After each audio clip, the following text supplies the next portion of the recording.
Specific প্রশ্ন আছে যে যাদেরকে লেলিয়ে দেওয়া হলো মারার জন্যে তারা ভারতবর্ষের নাগরিক তো, তারা অন্য কোনো জায়গা থেকে নৌকোয় চড়ে এখানে এসে ঢোকেননি তো।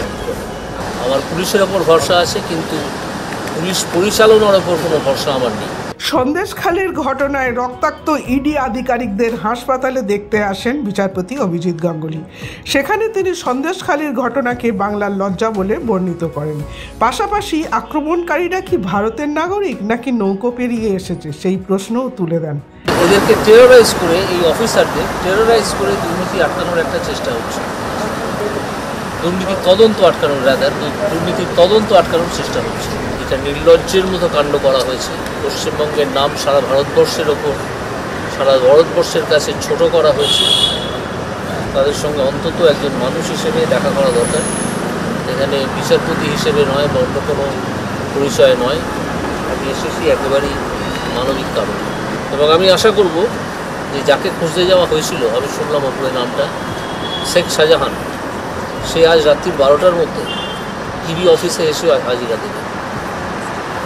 এটা আমি আশা করব এবং আমি এটা তার যারা নেতা তাদেরকে জানাতে চাই, কারণ তাকে খোঁজ করতে গিয়ে এই ইডি অফিসাররা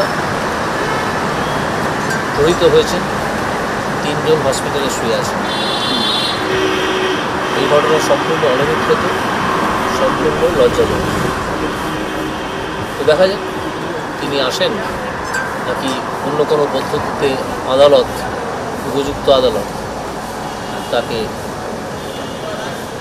ইডির কাছে বা অন্য কোনো অথরিটির কাছে হাজির করে।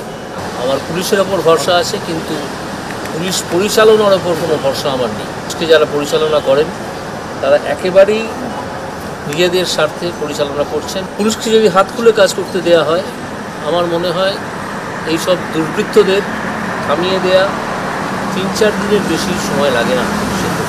কনস্টিটিউশনাল মেশিনারি ব্রেকডাউন হয়েছে এই বলে কেন রাজ্যপাল ঘোষণা করছেন না? আমি সেটা অত্যন্ত সচেতনভাবে করেছি। এখনও আমি এখানে দাঁড়িয়েও মনে করি যে এই রাজ্যে সাংবিধানিক ব্যবস্থা সম্পূর্ণ ভেঙে পড়েছে। না হলে কোনো রাজ্য সরকার দুর্নীতির তদন্ত আটকানোর জন্য কোটি কোটি টাকা ব্যয় করে না। আমি জানতে চাই, আমি আশা করব যে আমাদের রাঙামাটি মানুষের সরকার এইটুকু অন্তত প্রকাশ করবেন যে সুপ্রিম কোর্টে ছোটাছুটি করতে মোট কত টাকা, এই তদন্ত আটকাতে মোট কত টাকা তারা খরচ করেছে, এই হিসেব আমি জানতে চাই। যথেষ্ট সময় এসে গেছে এই স্টেটে যে কনস্টিটিউশনাল মেশিনারি সম্পূর্ণ ব্রেকডাউন করেছে সেটা ঘোষণা করে।